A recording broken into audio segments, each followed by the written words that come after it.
Welcome to Book Summary Podcast, your gateway to personal transformation. Each episode delivers big ideas from the world's most impactful books on mindset, productivity, and success, all in just a few minutes. Ready to turn knowledge into action? Let's get started. Welcome, deep divers, to a journey into the raw, unvarnished truth of human potential. Today, we're embarking on an intensive deep dive into the extraordinary life and mindset of David Goggins. It's all chronicled in his, unflinching autobiography, Can't Hurt Me. Master your mind and defy the odds. Yeah, and our mission today is really to extract the core insights, the transformative principles from Goggins' journey. I mean, this is a man who famously stated he transformed himself from the weakest piece of shit on the planet into the hardest man God ever created. That's his framing. So we'll unpack how he leveraged suffering, how he embraced discomfort, and cultivated what he calls an armored mind to achieve things that, honestly, many would deem utterly impossible. That's right. Our primary source, as you said, is Can't Hurt Me, Goggins' own powerful account. And let me tell you, this isn't just some, captivating story about a decorated Navy SEAL and ultra-endurance athlete. It's way more than that. It's a challenging, often really brutal blueprint for radical self-transformation. So for you, the listener, this deep dive is about discovering practical, though, intense strategies for overcoming your own self-limiting beliefs, pushing past perceived failures, and finding profound strength in discomfort. Prepare for some serious aha moments. Yeah. Stuff that can truly rewire how you approach your own life and challenges. Absolutely, it's potent stuff.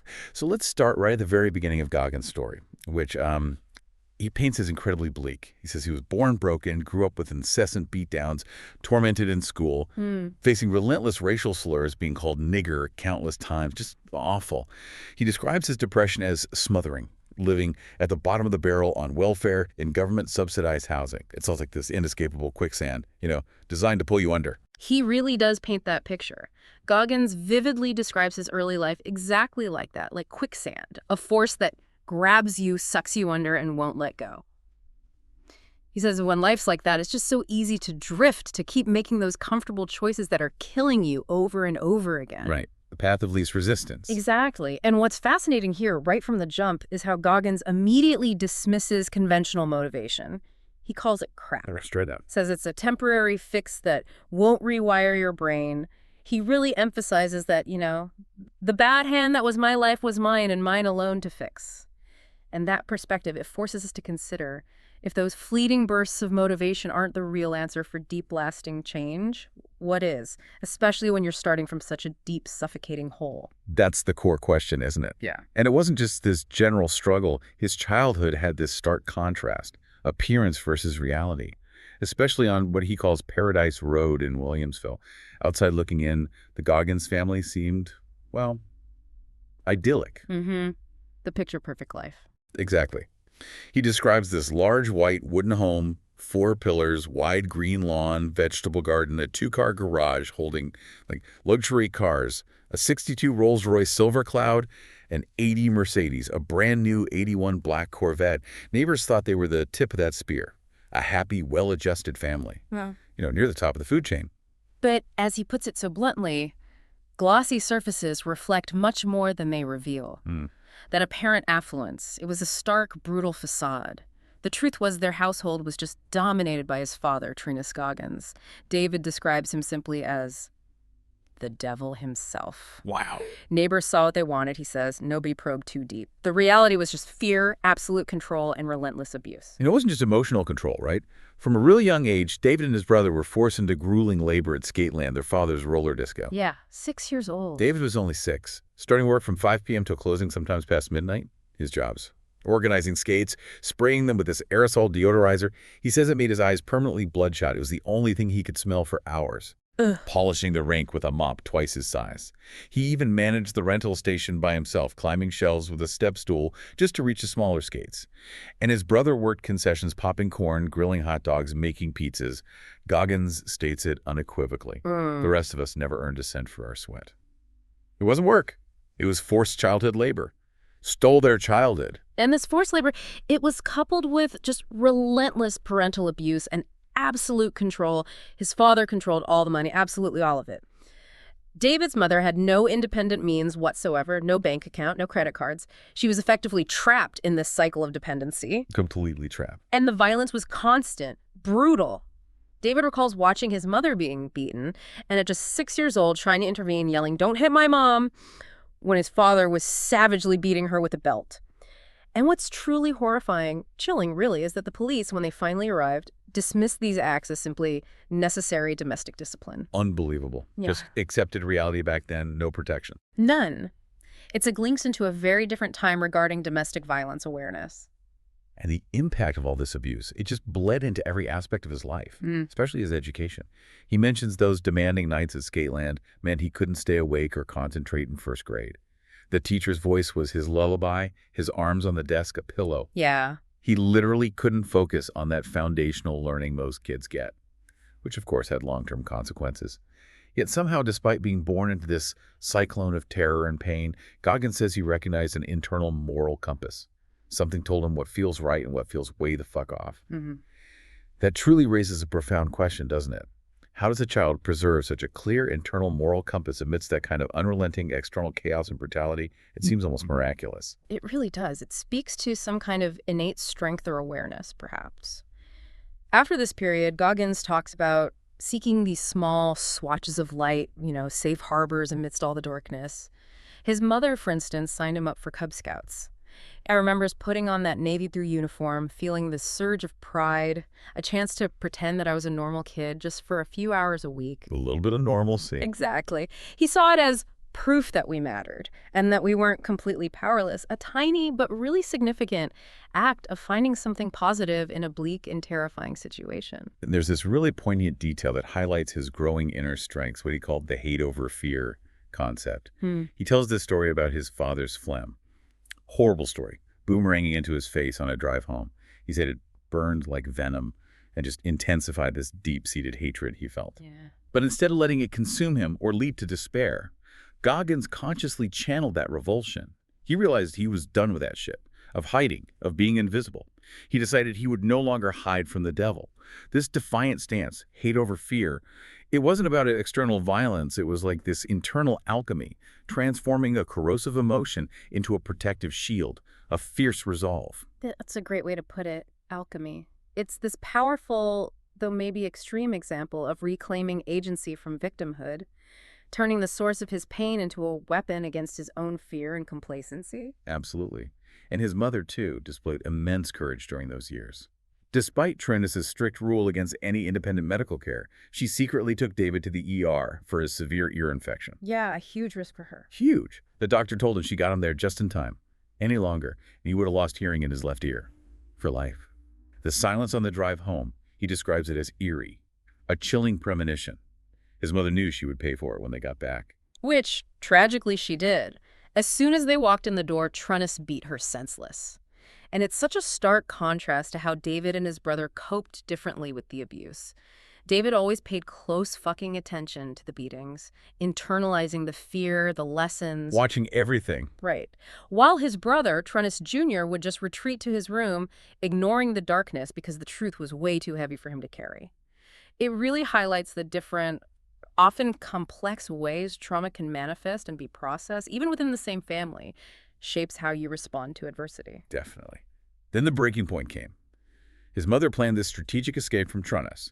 She knew he'd tail them if she went straight to her parents' place in Indiana, so she drove to a secret location, Betty's house, down some dirt construction road his father didn't know about. Smart. Calculated. They waited right under his nose until nightfall, when they knew Trenniss's would be busy opening Skateland. It was desperate, a move for survival. But even then, they arrive at a Holiday Inn in Erie. It's fully booked. They're holding their clothes in black trash bags. Just sheer desperation. Luckily, the night manager saw them, helped them find a room. A small act of kindness in a world of hardship. Those moments stand out, don't they? The escape, though, it led to new challenges. David enrolled in second grade for the second time at Annunciation, a Catholic school in Indiana. He was 8 years old, could barely read. Still struggling academically. Yeah, but he was fortunate in a way to have Sister Catherine. He describes her as a grumpy-as-hell nun with a thug ass and one gold front tooth. Ah, quite the description. Right, but she somehow identified his need for repetition to learn. She was tough, no nonsense, but profoundly insightful. Understood that not all students learn the same way. A critical difference, because then came third grade with Mrs. D. A stark contrast. Mrs. D quickly suggested Goggins belonged in a school for special students after seeing his standardized test results. This threat, Goggins recalls, triggered an overnight stutter, daily humiliation. Oh, man. He felt like the only black kid in class in the entire school and enduring the daily humiliation of also being the dumbest. School, which had been maybe a small safe harbor, became a torture chamber. His mother had to fight tooth and nail for him to stay enrolled. Agreed to speech therapy, group therapy. But the damage to his self-perception was already done. And this brings us right to that critical point, the science of toxic stress. His childhood sounds like just a constant state of high alert emergency. What does the science actually tell us happens to a developing mind under that kind of relentless pressure? Are we talking toxic stress here? What does that really mean long term? Yeah, exactly. Goggins' experiences sound like a textbook case of toxic stress. Imagine a child's brain, especially in those crucial early years, just constantly bombarded by the chemicals of the fight-or-flight response, adrenaline, cortisol just surging because of chronic physical and emotional abuse. Not just unpleasant, it's damaging. Profoundly damaging, long-term. While it can be a survival tool in immediate danger, keeping you hyper-aware, it's devastating for normal brain development. Doctors think it causes more damage than severe infectious diseases like polio or meningitis. It literally rewires the brain. Wow. Limits language development, impairs memory formation, makes it incredibly hard even for gifted students to recall what they've learned or just focus in a classroom. Goggins truly was, as he says, the poster child of an at-risk youth. And the long-term impacts are staggering, right? Yeah. Beyond just the classroom. Oh, yeah. Those raised in abusive households face increased risks for a whole host of health issues later on: clinical depression, heart disease, obesity, cancer, plus things like smoking, alcoholism, and drug abuse. Mm-hmm. And the numbers on social outcomes are equally grim. A 53% increased probability of being arrested as a juvenile, 38% for violent crime as an adult. It stacks the deck against you. It really does. And Goggins explicitly recalls that stark difference between Sister Catherine, who intuitively got it, saying, look, everybody learns in a different way and we're going to figure out how you learn, versus Mrs. D, who was all about rote productivity, keep up or get out. Such a crucial contrast. It really highlights something profound about mentorship, doesn't it? That difference in mindset between Sister Catherine and Mrs. D, it speaks volumes about how a teacher's attitude can fundamentally alter a child's path, especially for kids already battling immense internal struggles like Goggins. What do you think that difference in mindset truly instills in a child beyond just, academic progress? Oh, it's monumental. Sister Catherine, she instilled a sense of possibility. She provided a scaffold for learning, recognizing his needs, adapting to them. She basically signaled to him that he wasn't broken. The method was the problem. Right. Huge difference. Huge. Miss D, on the other hand, she just reinforced that negative narrative of him being special, confirming his deepest fears of being dumb and alone. For a child already reeling from toxic stress, a teacher like Sister Catherine can be the single most important protective factor, offering psychological safety, belief in their capability, regardless of background. Mrs. D's approach, unfortunately, it could have easily sent him spiraling even further down. It really shows that human connection, that belief in a child's potential, often matters more than the curriculum itself, especially for those at-risk youth. Absolutely. It can make or break their self-belief. So moving forward, so many turning points in Goggins' life seem born from tragedy, often right when a glimmer of hope appeared. One such moment was the arrival of Wilmoth Irving.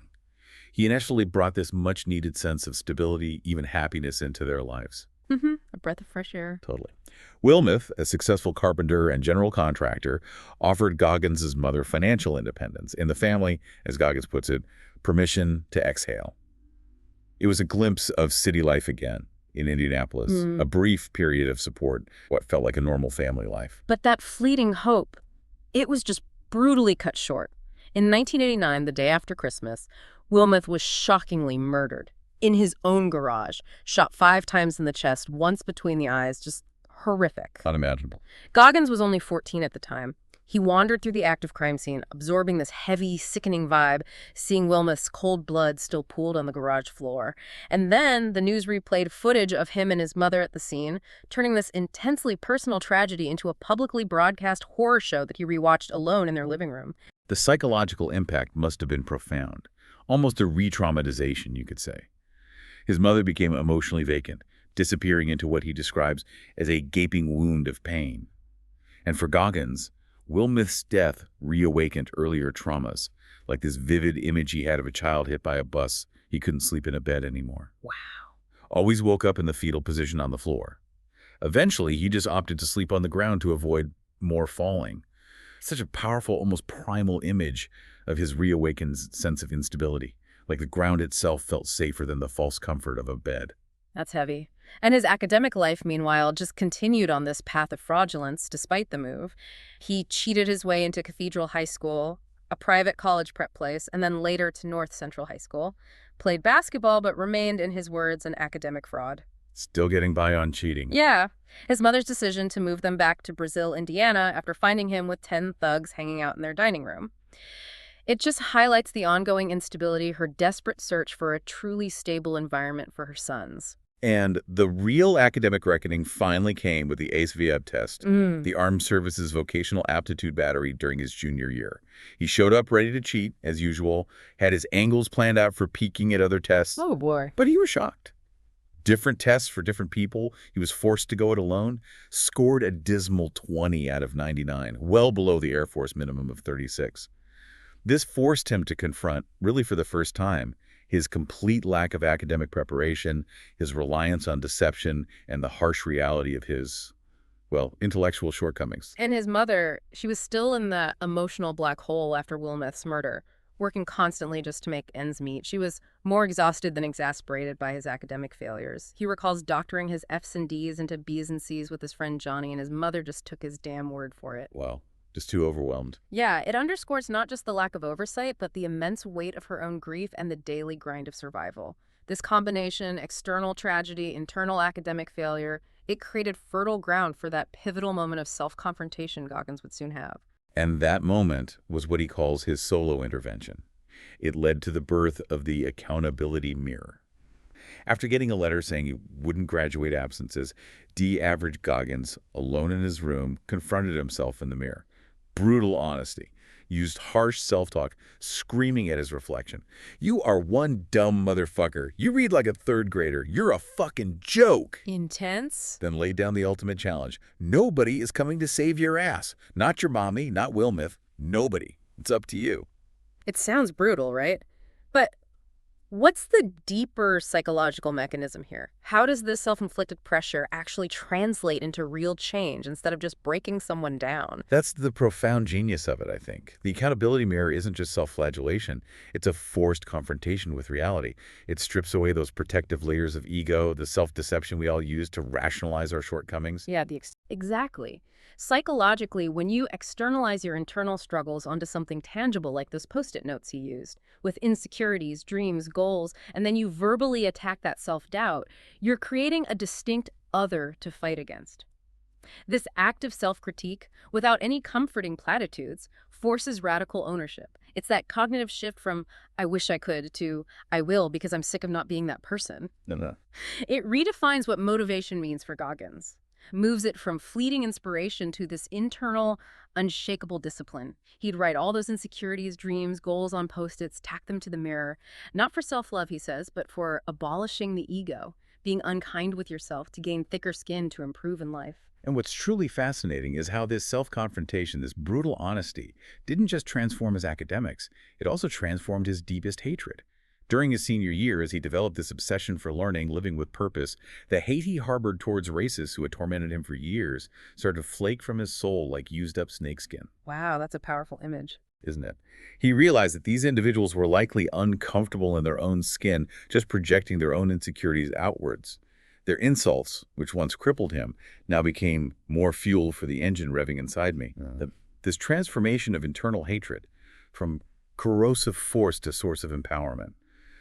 It's truly remarkable. How does that process even work? It's a profound act of cognitive reframing, really. Instead of internalizing the hate, letting it diminish him, Goggins externalized it and redefined its meaning. He recognized their venom was a reflection of their brokenness, not his.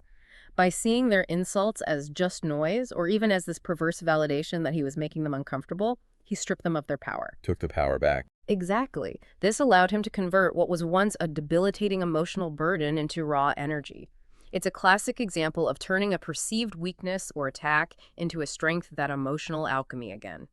He essentially weaponized their negativity against his own self-doubt, using it to push himself harder, proving them wrong through his actions, not getting into some futile external battle. This internal liberation created immense outward empowerment, allowing him to truly focus on self-improvement. Makes sense.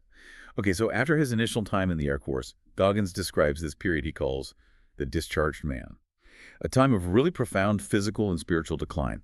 Worked security at a hospital, minimum wage, then took an Ecolab exterminator job for a 35% pay raise.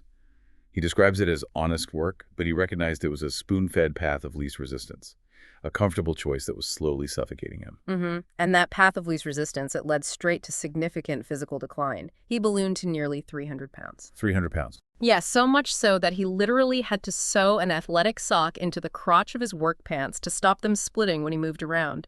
And when he caught his reflection in a glass door, he saw himself as a janky-ass, low-budget stormtrooper. A really visceral image emphasizing his hidden shame, his self-disgust. Yep. Internally, he felt numb and afraid. His mind not right. His soul weighed down by too much trauma and failure. He admits he used every excuse in the world to be a loser. Sounds like rock bottom, doesn't it? Emotionally, physically, spiritually, knowing he was living far below his true potential. It really does. And a surprising catalyst for change came from, well, an unlikely source. Simon and Garfunkel's Sound of Silence. Resonating in his car, the lyrics about darkness becoming a friend indeed apparently sparked this moment of brutal self-realization about his current unfulfilling state, forced him to confront the comfortable yet soul-crushing stagnation he was living in. And that internal reckoning, that jarring self-awareness, it led directly to the Call of the SEALs. He watched a documentary on Budgie Hell Week, basic underwater demolition SEAL training, saw men sweat and suffer, shiver in icy surf, saw them ring the bell and quit. And he found himself not pitying them, but feeling jealous of them. He sensed that answers were buried in all that suffering. Wow.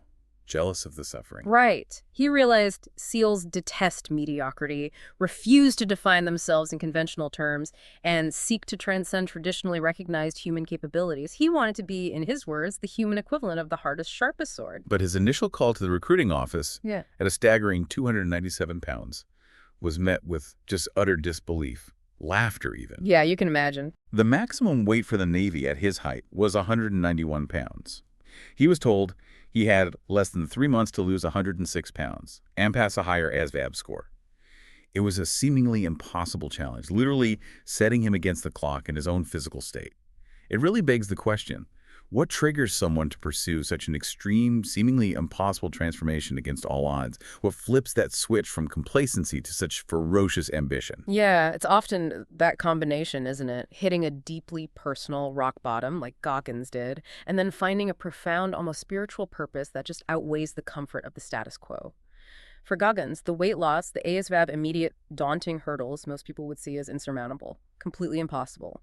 But that feeling of being numb and afraid, combined with the vision of what he could be, created this undeniable pull towards the immense challenge. He studied intensely, using that academic obsession he'd found in his senior year. Passed the ASVAB a second time, though with a 44 on mechanical comprehension needed 50. Ah, so close. Right. Forced to retake in 5 weeks. More transcription, memorization, and recall. More pressure. And there's this vivid, almost disgusting anecdote from his exterminator job that really crystallized his resolve during this time. He describes this massive roach infestation in a restaurant, a storm of roaches raining down on him from the ceiling. Ah, horrible. Then, opening a dumpster outside, he finds a hissing mad raccoon attacking garbage bags. In that moment of utter disgust and chaos, he realized, if I didn't make a stand and start walking the path of most resistance, I would end up in this mental hell forever.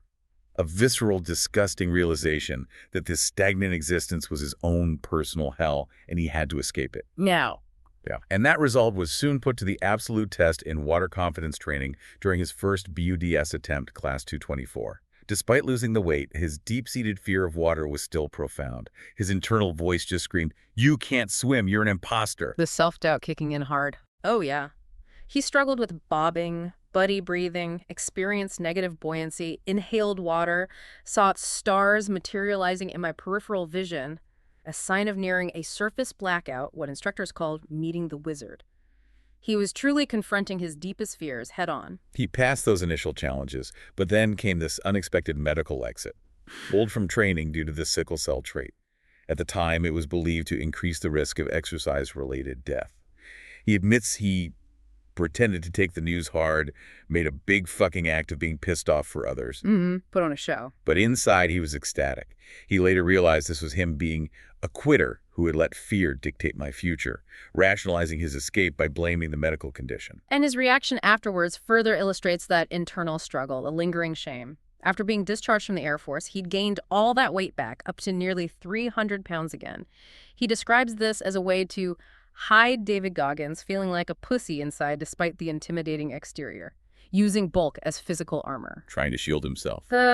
Exactly. His first marriage to Pam, the girl whose father had called him that awful slur, was also crumbling. There was this implicit ultimatum from his wife, essentially, choose between her and his all-consuming personal transformation.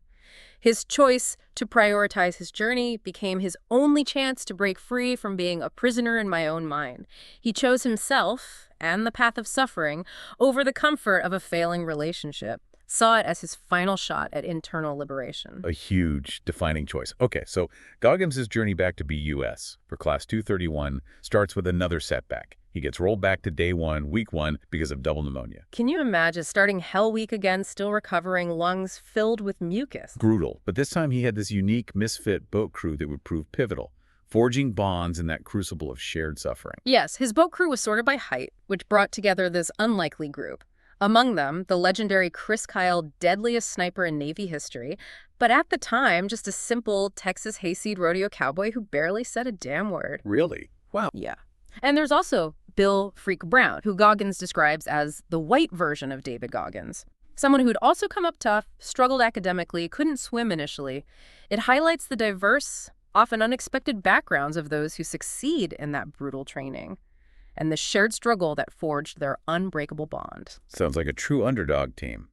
And Goggins, with his emerging leadership, immediately declares to Brown, "Freak Brown, we will be the pillars of Boat Crew 2.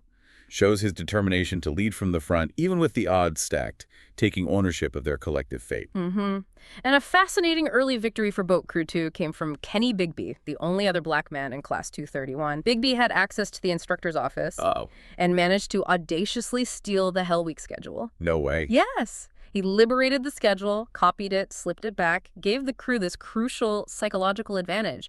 Goggins saw it as their first victory before the biggest mind game of our lives had even begun. Knowing what's coming. Huge. But only part of the battle, right? Hell Week itself is the ultimate crucible. Oh, absolutely. Goggins vividly describes the surf torture, the angry, moonless surf, the cold water shriveling our balls and swiping the breath from our lungs, their bones rattling up and down that beach from nonstop shivering. Amidst the eerie quiet and extreme cold, every SEAL candidate asks that simple, haunting question echoing in their minds. Why am I here? And this is where Goggins introduces his powerful concept of taking souls. He used it not just on himself, but strategically against the instructors, by pushing beyond perceived limits, getting stronger and faster when others broke, chanting, "You can't hurt Boat Crew 2." He aimed to occupy so much space in their minds that they couldn't even get it up. It wasn't just physical dominance, it was mental warfare, turning their methods, their expectations of weakness against them. It makes you wonder, is taking souls a universally applicable strategy for dealing with bullies, overcoming challenges, turning their power against them? I think it absolutely can be, though maybe not always with that same confrontational intensity Goggins used. At its core, taking souls is about maintaining a psychological edge, making your internal resolve so visibly impenetrable that it disarms your opponent or disorients the challenge itself. Like mental armor. Exactly. For Goggins, it meant using positive self-talk, even humor.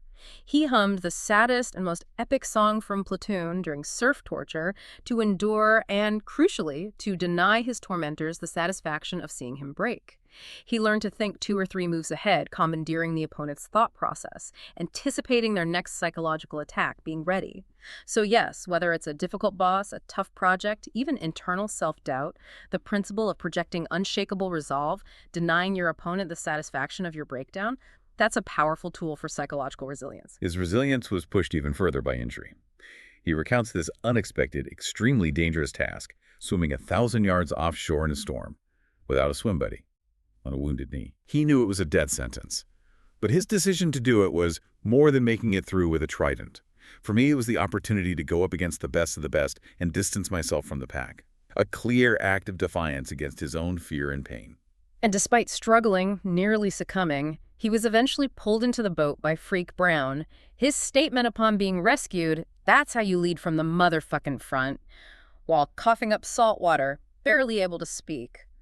It just shows his unwavering commitment to leadership, to toughness, even in extreme duress. Unbelievable. His injured knee needed pain shots every 12 hours, yet he still pushed through the demo pit's rope bridge, enduring the instructors deliberately shaking the ropes to dislodge him. He simply refused to yield. The victory and transformation at the end of Hell Week were profound. He realized I was about to finish Hell Week at the top of my class, and for the first time, I knew I was a bad motherfucker. He even wished the water, wind, and mud were even colder. A clear, almost chilling sign of his complete mental transformation. Suffering became a desired state for growth. Yeah, totally flipped the script on pain. The symbolic exchange from white t-shirts to brown shirts after surviving Hell Week, that signified advancing to a higher level, a rite of passage. He felt like I was someplace new. Truly found an inner beast he never knew existed, forged in those fires of discomfort. But the path to self-mastery, it's never truly linear for Goggins, is it? After Hell Week, another medical setback. Fractured kneecap, sent him home as a reservist, beginning this constant battle with injury throughout his career, a recurring theme. Definitely. And this period brought a temporary siren song of civilian life. He was tempted to become a civilian fireman's stable, commendable career, but ultimately realized the cost of quitting would be lifelong purgatory. He understood that turning his back on this path, on the SEAL ethos he was just starting to embody, would trap him. Knowing he didn't stay in the fight to the bitter end, took the comfortable way out. It was a choice. Momentary comfort versus lifelong regret. He chose the hard path again. And the real catalyst for his ultra-running career was a tragic event that hit him hard as a special operations warrior. The loss of 19 special ops warriors, 11 Navy SEALs, during Operation Red Wings in Afghanistan. Marcus Luttrell's survival as the lone survivor, the story's impact. It deeply galvanized Goggins. This wasn't just news, it was personal, stirred a new, powerful purpose in him. He vowed to run Badwater 135, an ultramarathoner's ultramarathon, one of the toughest foot races on Earth, to raise money for the Special Operations Warrior Foundation, SOWF. That organization provides comprehensive support, preschool to college tuition for the children of fallen special ops warriors. This gave his immense ambition a specific, meaningful purpose beyond himself, a way to honor those who made the ultimate sacrifice. And this new mission immediately led to the San Diego one-day race and an encounter with Chris Kostman, the Badwater 135 race director. Kostman, a seasoned ultramarathoner himself, was utterly unimpressed by Goggins' SEAL credentials. Right. He challenged Goggins to run the San Diego one day 100 miles in 24 hours with just 3 days' notice. His blunt instruction, go run 100 miles and get back to me. A true test, stripping away titles, past achievements, demanding raw performance. Now. And Goggins had zero running prep. Hadn't run more than a mile in 6 months because of powerlifting in Iraq. Yet he accepted the challenge, attempted 100 miles with virtually no training. Unbelievable. The brutality of the race was immediate, visceral. Quads throbbing, feet chafed, bleeding, bloody piss, liquefied diarrhea in the lawn chair at mile 70. It really makes you ask, when the body's in such extreme, undeniable distress, every fiber screaming S.P, what compels someone to continue? What inner resource gets accessed? That's exactly where the cookie jar concept comes in. At that brutal 70-mile mark, Goggins describes accessing his cookie jar, a mental strategy he developed. It involves recalling past victories, big or small, studying hard to graduate, passing the SSV, losing 100 pounds, graduating BUDS, being honor man in Ranger School. He tapped into the emotional state he felt during those successes. The feeling. Exactly. Flooding his system with adrenaline, mental fortitude to push through the present excruciating pain. As he stresses, we all have a cookie jar inside us. It's not just nostalgia, it's a deliberate psychological tool, leveraging past triumphs for current endurance. He uses that fantastic analogy, too. You don't start a bonfire with a big log. You start with witch's hair. Tiny, seemingly insignificant accomplishments to build enough heat to burn the whole fucking forest down. Love that. It emphasizes the profound importance of celebrating even small wins, recognizing them as kindling for future, larger successes, cumulative power building over time. Goggins incredibly ran 101 miles with zero preparation, described it as harder than Hell Week and more significant than becoming a SEAL because of the sheer, raw, unexpected self-discovery. But despite this incredible feat, Kosman was still not fully impressed. Pushed Goggins to do more ultras to bulletproof his application for Badwater, reinforcing that uncommon amongst uncommon ethos. It wasn't about being good, it was about being consistently exceptional. So Goggins had to adapt his training, right, with injured feet, shins. Yeah, used innovative methods, high-performance inserts, compression tape, heel wedges. He even simulated Death Valley heat by wearing multiple layers on the elliptical, keeping his heart rate at 170 BPM for 2 hours, rowing 30,000 meters.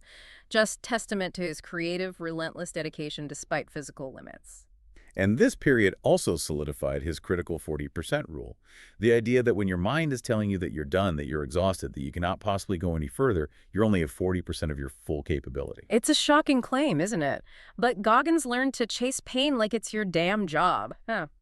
For Badwater, he meticulously planned his strategy. Start fast on the flat, 42 miles through God's blast furnace, run-walk the 18-mile Darwin Pass, make up time on the flats before the final 13-mile climb to Whitney Portal, studied maps, visualized each mile like preparing for the ASAB, left nothing to chance. Yet, his initial approach to ultra-running was still a bit naive, despite the planning.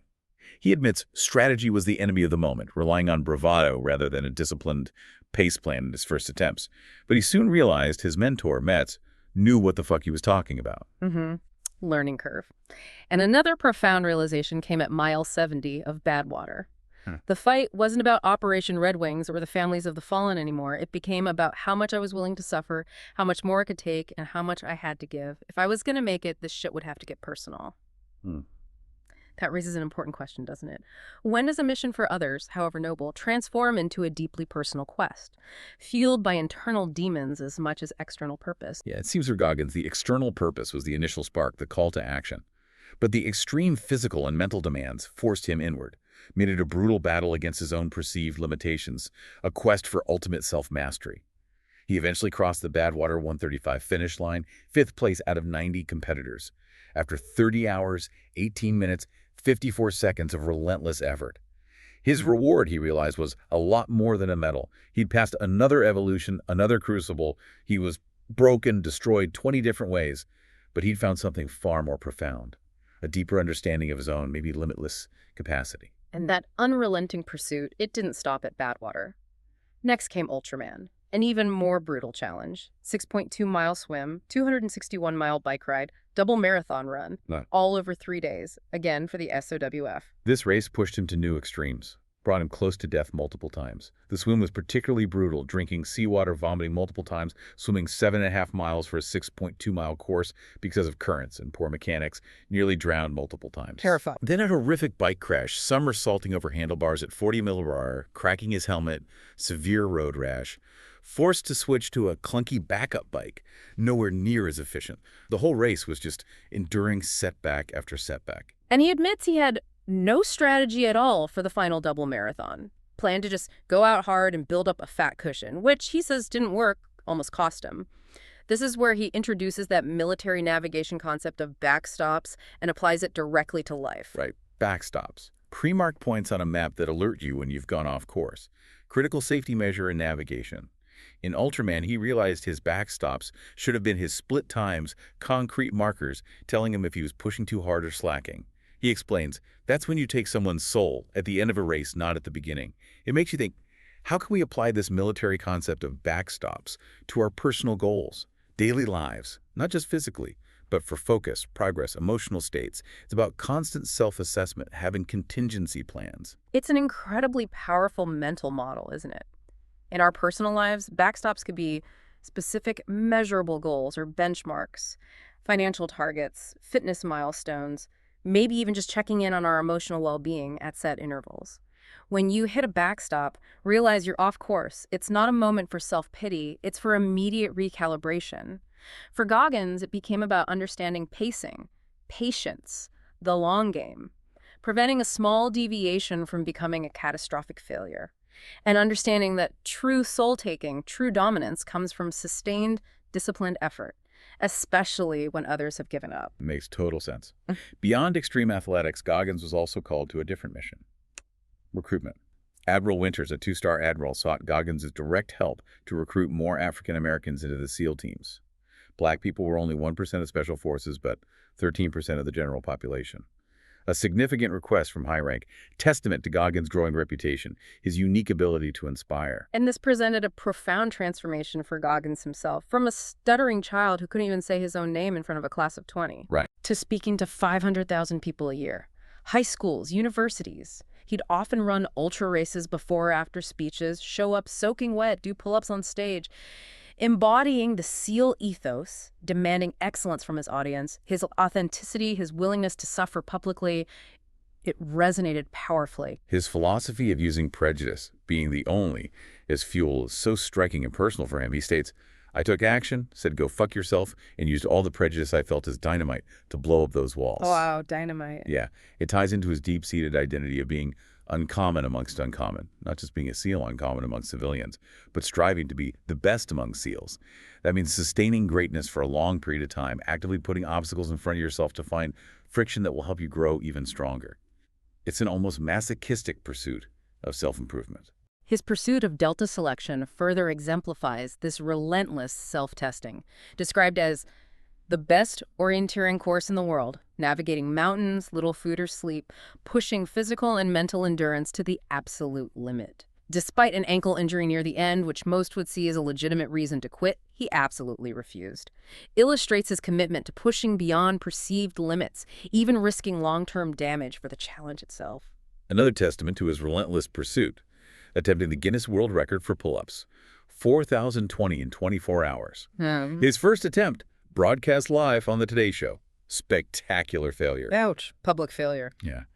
He admits he was overconfident, lack of focus on the environment, shaky pull-up bar, fundamentally underestimating the sheer magnitude of the task. He said, "I didn't respect the record enough." A critical lesson. But true to his philosophy, failure for Goggins isn't an ending. It's a profound opportunity to learn. For his second attempt in Nashville, he prepared meticulously. Found a sturdy bar at CrossFit Brentwood Hills, minimized wasted movement, micromanaged nutrition, had his mother apply second skin for blisters. Despite all that, he faced a severe physical breakdown. Hands split open, forearms aching. Eventually diagnosed with rhabdomyolysis. That sounds serious. It is. Your muscle fibers literally break down from extreme exertion, releasing contents myoglobin into your bloodstream, like a toxic flood. If it overloads your kidneys, they can shut down. This wasn't just pain, it was his body screaming, "You were destroying yourself!" And here's the revelation. Even as he physically collapsed, his mother's comment, "You're going to do this again," resonated. He immediately began his live autopsy, his AAR on paper, after action review, knowing there was treasure in this wreckage and leverage to be gained somewhere. He even used taking souls against an imaginary opponent, Stephen Hyland, who temporarily held the record, to drown out my own doubt and find the edge I needed to keep going, externalizing his internal battles again, making them tangible opponents. It perfectly highlights Goggins' core philosophy. Luck is a capricious bitch, the entitled mind is dead weight. Failure isn't weakness, it's a profound opportunity to learn, adjust, come back stronger. As he puts it, there's a lot of potential in those moments of pain. And if you figure out how to piece that picture back together, you'll find a hell of a lot of power there too. Turning setbacks, even devastating ones, into fuel for future success, constantly adapting, evolving. And this relentless dedication, it extends to his daily life. He believes talent not required, emphasizes hard work, relentless self-discipline, not inherent talent, are key. Practices extreme compartmentalization, schedules every hour in 15 30-minute blocks, minimizes wasted hours by eliminating empty habits, bullshit. Lived like a monk, very tight circle of trusted individuals, every moment served his purpose. Prime example of winning the morning. His routine often involved waking at 4 a.m., 6-10-mile run, then biking 25 miles to work, shower, work from 7:30 a.m. Reinforces his belief. You have the hours to put in that extra time at work without skimping on your exercise. Even applies this to injury, knee injury. Take up yoga, work on other weaknesses. The point is not to allow a setback to shatter our focus or our detours to dictate our mindset. Always be ready to adjust, recalibrate, and stay after it to become better somehow. Perpetual forward momentum, regardless of the obstacle. Okay, so after all this, physical, mental torture, this relentless pursuit of self-mastery, did Goggins ever truly find peace? In 2014, he experienced this mysterious illness, sudden, inexplicable physical decline. morphing from elite athlete to someone who could barely tie his shoes. Constant fatigue, dizziness, intense neck pain. A terrifying betrayal by the very body he'd so rigorously disciplined. It was a frustrating medical mystery. Consulted multiple doctors, numerous tests, thyroid, Lyme, hepatitis, autoimmune, like Addison's no definitive cause. Doctors either thought he was a crazy hypochondriac or believed he was dying and they didn't know what was killing me. His body, his greatest weapon and source of identity, was slowly shutting down. Then he discovered these bulging knots on his neck, base of his skull and above his hip flexors. Doubled in size over a decade. This led him to Joe Hippensteel, a former decathlete who realized intense strength training without corresponding flexibility led to chronic injury. Hippensteel, an expert in flexibility, stretching, assessed Goggins' body. Said he was so locked up it was like trying to stretch steel cables. Estimated he'd need hundreds of hours of intensive stretching just to regain normal function. Hundreds of hours. Yeah. Hippensteel explained the crucial role of the psoas muscle deep hip flexor running from lower back through pelvis to thigh bone, often called the fight or flight muscle. Goggins had worked it overtime for years, constantly in fight or flight, never loosened it. This unreleased tension began to choke him from the inside out, tilting his pelvis, compressing his spine, even shaving 2 inches off his height. Well, actually changed his height. Yeah. Hippensteel used this striking analogy. His muscles were so locked up, blood wasn't circulating very well. They were like a frozen steak. You can't inject blood into a frozen steak, and that's why you were shutting down. Goggins, with his characteristic all-in approach, committed to relentless stretching, engaging in upwards of 12 hours a day, gradually regaining mobility, losing the debilitating pain. Yet another battle, but internal this time, against his own stiffened body. And this physical transformation brought a profound internal shift, a new kind of peace. Goggins retired from the military as a chief in the Navy in November 2015, leaving behind a truly remarkable legacy, the only military man ever to be part of Air Force TCP, 3 Navy SEAL Hell Weeks in 1 year, completing 2 of them, and graduate BDS and Army Ranger School. Just incredible. Unprecedented. And this final transformation, born from pushing his body to its breaking point then healing it, allowed him to let go of judgment, guilt, bitterness towards past abusers, haters. He realized, I appreciated them because they helped create me. That's a huge statement. Isn't it? Lying in bed at his absolute lowest with the mysterious illness, he found clarity. Finally understood his younger self cheating and hiding as a desperate plea for acceptance, friends, not an act to harm anyone. His destroyed body was his biggest trophy, a symbol of every battle fought and won. He states, I'd been fighting a war for 38 years, and now I found peace. What does this hard-won peace truly mean for someone like Goggins? How does it differ from, a conventional understanding of peace? Yeah, great question. For Goggins, I think peace wasn't found in comfort or quiet. It was found in the absolute unshakable self-knowledge forged through extreme suffering and mastery. It's a peace that comes from shedding all illusions, confronting every demon, and realizing your limitless capacity. It allowed him to finally let go of the anger, the bitterness, not because the abuse was right, but because it had paradoxically contributed to creating the extraordinary person he became. Integrated it somehow. Exactly. This peace is an internal fortress built from his calloused mind that no external force can penetrate. It's peace born of knowing himself profoundly, completely, and accepting his entire journey as necessary. And that journey continues. At 43, he claims he's in better shape than I was in my 20s, running faster, continuing wildland firefighting, emphasizing that when you live this way, there is no end to it. It truly brings us back to a central theme. Life is one big mind game. The only person you are playing against is yourself.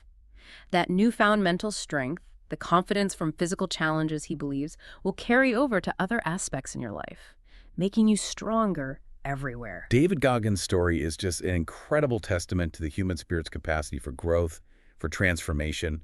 From a childhood steeped in trauma and poverty, he forged that armored mind, transforming suffering into fuel for self-mastery. Who's seen his key principles in action, the brutal honesty of the accountability mirror, the strength drawn from past victories in the cookie jar, the relentless push beyond perceived limits with the 40% rule, and the profound empowerment found in embracing failure as a learning opportunity. Yeah, his journey, though extreme, really offers universal lessons. It demonstrates that perceived limits, deep-seated fears, even the most debilitating past traumas, they can be transformed into powerful fuel for growth. He didn't just survive, he transcended, showing us a radical path to self-mastery. Goggins states, this life is all a fucking mind game. Realize that. Own it. So, as you reflect on Goggins' incredible life, the principles he lives by, consider this. If the only real opponent you face is yourself, what is one comfortable choice you've been making that you're now willing to confront, using one of Goggins' intense principles? Maybe it's challenging your own 40% rule in some area of your life, pushing just a little bit further when your mind says you're done, or identifying those cookies, those overlooked past victories that you can deliberately place in your cookie jar to fuel future challenges. The pursuit of greatness is, for Goggins, an unending process, a continuous deep dive into oneself. Stay hard, deep divers, and keep digging. Thanks for tuning in to the Book Summary Podcast. If you found value in today's episode, hit that like button, subscribe for more summaries, and share it with someone who's ready to grow. Want deeper insights, exclusive book notes, and reading tips? Join our free newsletter. The link's in the description. And don't forget, if you'd like to read the full book, our affiliate link is right below. It helps support the channel and keeps the summaries coming. Until next time, keep reading, keep growing.